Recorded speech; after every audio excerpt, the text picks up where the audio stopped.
안녕하십니까. 신의균의 군사TV 디펜스 브리핑입니다. 오늘도 역시 아주 중요한 군사 안보 무기 관련한 소식 간추려서 브리핑 해드리는데요. 오늘은 모든 소식이 전부 우리 한국군 소식입니다. 한국 육군 스타트하겠습니다. 우리 육군이 일선 부대 장병들의 발로 대량 배치를 서두르고 있는 신형 차륜형 장갑차가 이스라엘과의 협력을 통해 황골 탈퇴에 가까운 성능 개량이 이루어질 가능성이 열려 관심을 모으고 있습니다. 한국 육군이 이스라엘 라파엘의 차륜형 장갑차 성능 개량을 위해 NGCSV 관련 정보를 요구했으며 라파엘이 NGCVS 제품을 한국 측에 제안했다고 제인스가 현지 시각 12월 8일 보도했습니다. 제인스는 한국은 현재 600여 대에 이르는 K1A2 전차 업그레이드 사업과 함께 아미 타이거 4.0 프로그램에 따라서 장갑차 현대화 사업을 준비 중이다 라며 여기에 라파엘의 자사의 제품군을 제안한 것이다 라고 소개했습니다. 라파엘이 한국 측에 제안한 NGCVS는 Next Generation Combat Vehicle의 약자로 지난 11월 킨텍스에서 열린 DX 코리아에도 출품된 바 있는데요. 라파엘이 만든 무인 포탑 시스템입니다.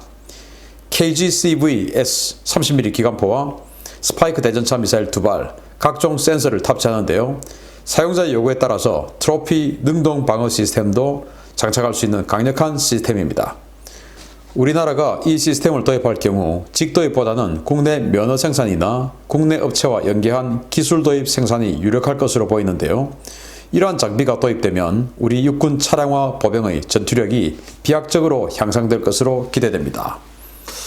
우리 K808, 우리 장갑차, 차륜형 장갑차, 현대 로템에서 만들었죠. 이 K808에 포탑을 얻는다 이겁니다. 30mm 기관포가 장착된 포탑인데 무인 포탑.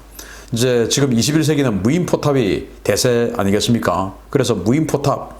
그런데 우리는 지금 무인 포탑을 한 번도 해본 적이 없으니 이스라엘 라파엘로부터 지금 정보를 좀 받아서 아마 그 라파엘의 기술을 가지고 우리가 자체 개발하든지 아니면 라파엘의 포탑을 우리가 라이센스 생산하든지 뭐 둘 중에 하나겠죠. 직도입은 아마 안 할 겁니다. 우리 방산업체가 있으니까.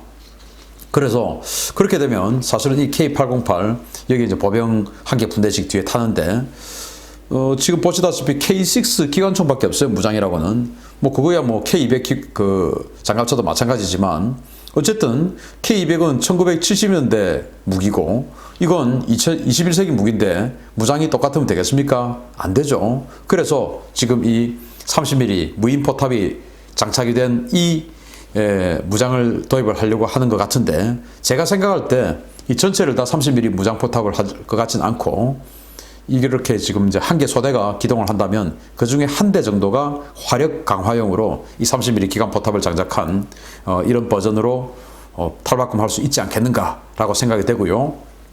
지금 제가 아까 차량화 보병사단이라고 말씀을 드렸는데 지금 우리 육군은 아미 타이거 4.0 이래가지고 육군의 사단들의 어떤 그 구성을 바꾸고 있어요. 과거에는 그냥 보병사단 그리고 기계화사단 이렇게 두 종류였죠. 이제는 보병사단 그리고 차량화사단 그리고 기계화사단 이렇습니다.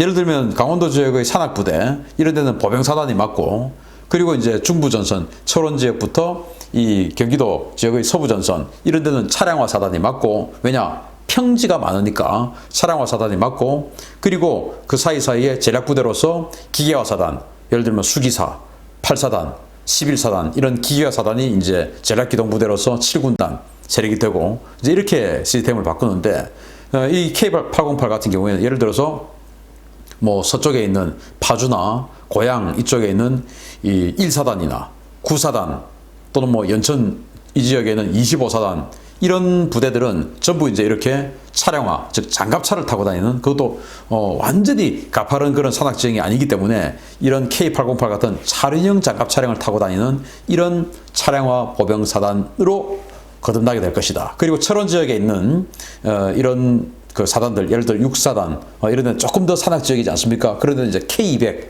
여기는 궤도형이니까 조금 더 산악 지형이라고. 그런데 이제 그런 식으로 제가 뭐 6사단이 차량화 보병사단 된다, 뭐 25사단이 정확하게 된다 이 말씀은 아니고 이런 식으로 바꿀 겁니다. 그래서 중부 지역은 K200 그리고 서부 지역은 K808 그리고 동부 지역은 알보병. 그런데 완전 알보병 하기엔 또 뭐 하니까 이제 소형 전술 차량 이런 것도 또 백업을 하고 이제 이렇게 가는데 여기에 이제 화력이 부족하니까 이런 식으로 이 30mm 기관 포탑을 무인 포탑으로 붙이겠다. 그리고 그게 이제 대전차 미사일, 스파이크 대전차 미사일 들어가는데 이건 우리 형궁이 있으니까 형궁으로 바꾸겠다. 그리고 기호에 따라서 요거에 따라서 트로피 요격 미사일 그러니까 저기 대전차 로켓 같은 거 쏘면 그걸 탁 요격해버리는 이런 시스템도 장착할 수 있다. 그런데 아마 예산 문제 때문에 그건 안 하겠죠. 아무튼 이렇게 우리 육군이 발전해 나갑니다. 정말 이 육군 참모총장 한 명이 지금은 전역했는데 김영우 육군 참모총장이죠. 그런 깨어있는 선각자 한 명이 군대의 모습을 굉장히 많이 바꿔놓는 것 같습니다. 그래서 뭐 정치에 뭐 이렇게 눈을 돌리고 어쩌고 이런 사람들 말고 진짜 이 깨어있는 리더 한 명을 잘 선택하면 우리 군대라는 조직이 잘 바뀔 수 있다. 그래서 저는 뭐 김영우 육군 참모총장, 전 육군 참모총장, 고향이 뭐 광주다 다 이걸 떠나서 저는 그런 분 정말 존중받을 필요가 있지 않을까라고 생각이 됩니다. 두 번째 소식입니다. 우리나라의 차세대 3,000톤급 잠수함 도산 안창호함이 재래식 잠수함으로는 세계 최장 연속 운전 기록을 갈아치웠다는 소식입니다. 우리 해군이 세척이 인도될 차세대 잠수함 KSS-3 배치 1 사업의 1번함인 도산 안창호급 잠수함이 연속 운전 시험평가에서 세계 최장기 연속 운전 기록을 세웠다고 대우조선해양이 12월 10일 밝혔습니다. 대우 측은 이번에 실시된 AIP 운용 테스트는 잠수함이 장기간 연속으로 수중에서 작전이 가능한지를 확인하는 것이어서 잠수함의 은밀성, 생존성과 직접 연관이 있는 중요한 테스트다라며 이번 테스트에서 재래식 잠수함 가운데서는 세계 최장 연속 운전 기록을 세웠다라고 밝혔습니다. 잠수함의 최대 연속 운전 능력은 자막 능력과 항해 능력을 노출하는 것이어서 대우 측은 이번 보도자료에서 관련 수치를 공개하지는 않았지만 도산 안창호급의 AIP 시스템과 배터리 탑재 용량으로 미루어 보아서 최소 2, 3주 이상의 연속 운전 기록을 세웠을 것으로 추정되고 있습니다. 대우 측은 이번 연속 운전 테스트 후에 연료 잔량을 계산했을 때 군이 요구한 작전 요구 성능을 상회하는 것으로 평가됐다라며 남은 시운전 일정도 잘 맞춰서 고품질 잠수함을 해군에 인도하겠다라고 밝혔습니다. 도산 안창호급 잠수함은 수중 배수량 3,705톤으로 재래식 잠수함 가운데서는 비교적 큰 덩치로 분류되는데요. 재래식 잠수함으로서는 세계에서 유일하게 탄도미사일 발사가 가능한 수직 발사관을 갖추고 있어서 세계 최강의 공격력을 가진 재래식 잠수함으로 평가되고 있습니다. 도산 안창호함이 지금 이 옥포만을 나가고 있는 모습이네요. 도산 안창호 3,000톤급 잠수함 장3라고 했죠. 참 이 장3를 만들 때 굉장히 걱정을 많이 했습니다. 왜냐 잠수함이라고 한 게 이제 3차원 기동을 하기 때문에 이게 과연 사고 안 나고 잘 갈 수가 있을까? 라고 이제 이렇게 걱정을 많이 했는데 아무튼 뭐 지금 뭐 큰 문제는 없이 잘 시험 평가가 진행되고 있는 것 같아서 정말 다행입니다. 그렇지만은 앞으로도 문제는 분명히 많이 생길 겁니다. 왜냐?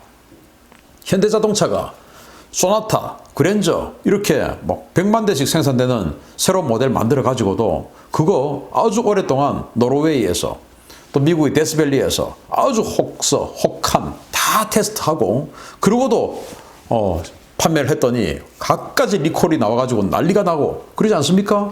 그런데 이 잠수함이라고 하는 것은 그렇게 수백만 대도 아니고 단 한 대 시제품도 없이 그 노르웨이 또는 데스밸리에서 말아먹은 그런 차들 전부 시제품 아닙니까? 그런데 이 잠수함은 그것도 없이 그냥 딱 하나 만들어서 그거 가지고 시제품, 시험평가 다 하다 보니까 여기에서 얼마나 많은 문제점이 나오겠습니까?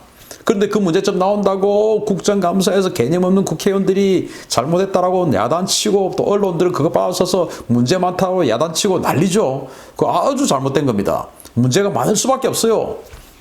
예를 들어서 지금 고속도로에 다니는 그 현대자동차, 기아자동차 이런데 그 시커멓게 껍데기 씌워서 다니는 그 시제 차량들, 시운전 차량들, 그 문제 없겠습니까?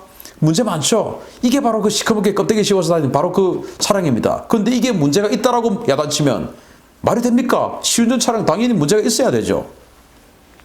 어쨌든 그런 어려움 속에서 최장 자만 기록을 세웠다. 뭐 세계 최장 디젤 잠수함의 자만 기록 얼마인지 모르겠습니다.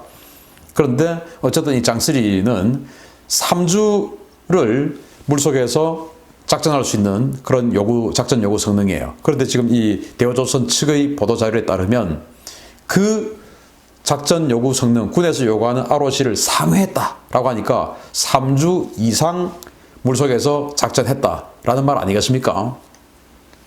참 대단하다라는 생각을 하고, 그리고 이 시운전하는 이 시험평가 요원들, 그리고 시험평가 인수 요원들, 해군 요원들이죠. 이런 사람들 정말 존중해야 됩니다. 왜냐? 잠수함이라고 하는 것은 물속에 들어가서 문제가 생겨서 못 나오면 끝입니다. 수상함은 운행하다가 문제가 생기면 견인해서 오면 되죠. 중국 군함들 남중국해에서 문제가 생겨가지고 끌고 오고 했지 않습니까? 그렇지만 잠수함은 그렇게 문제 생기면 끝입니다.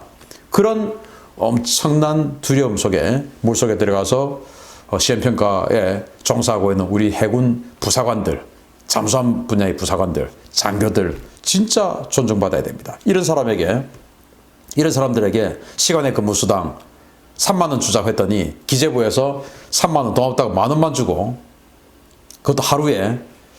이런 게 대한민국입니다. 이런 것부터 고쳐나가야지. 무슨 전 국민에게 이것 주자 저것 주자, 뭐 틈만 나면 이것 주자 저것 주자 주고 싶어서 정말 대한민국을 지키는 이런 사람들에게 우리가 혜택을 줘야 되지 않나 라는 생각을 하고, 아무튼 이번에는 도산 안창호함으로부터 이런 희소식이 나왔지만 언젠가는 몇 년 내에 도산 안창호함이 여론을 실타를 받을 수 있는 엄청난 문제점을 노출할 수 있습니다. 그때 우리는 기억해야 됩니다. 이거는 시제함이기 때문에 어쩔 수 없다. 현대자동차 시커먼 껍데기 씌워서 다니는 그 차가 문제가 없으면 되냐? 이건 문제 있을 수밖에 없다. 이게 문제가 나와야 2번함, 3번함이 문제가 없다. 왜? 이렇게 고쳐서 2번함, 3번함은 그 데이터를 가지고 잘 만들 것이기 때문에. 라는 것들을 우리 반드시 기억했으면 좋겠습니다. 아무튼 희소식 기분 좋습니다. 마치겠습니다. 감사합니다.